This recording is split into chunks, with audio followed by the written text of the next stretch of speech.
പൂക്കൃഷിയിലും മാതൃക തീർത്ത് പൊതുവിദ്യാലയത്തിലെ കുട്ടിക്കർഷകർ.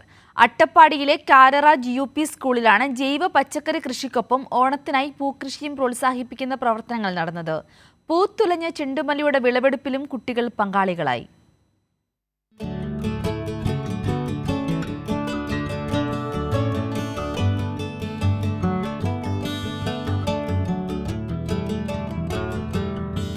സംസ്ഥാന പൊതുവിദ്യാഭ്യാസ വകുപ്പും സമഗ്ര ശിക്ഷ കേരളയും സംയുക്തമായി നടപ്പിലാക്കുന്ന സ്ട്രീം ഹബ്ബ് പദ്ധതിയിൽ ഉൾപ്പെടുത്തിയാണ് അട്ടപ്പാടി കാരറ GUP സ്കൂളിൽ ജൈവകൃഷി ആരംഭിച്ചത്.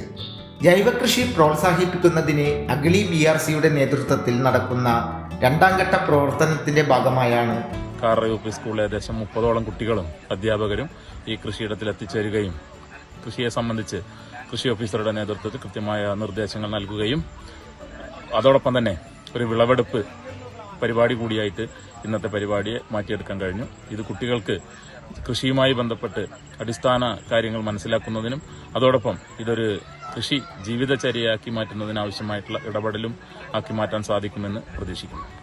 അട്ടപ്പാടിയിലെ ഹിൽ ടോപ്പ് അഗ്രോ ഫാം ജൈവകൃഷി തോട്ടവുമായി സഹകരിച്ചാണ് കാരറ സ്കൂളിലെ കുട്ടി കർഷകർ ജൈവ പച്ചക്കറി കൃഷിയും പൂക്കൃഷിയും നടത്തുന്നത്.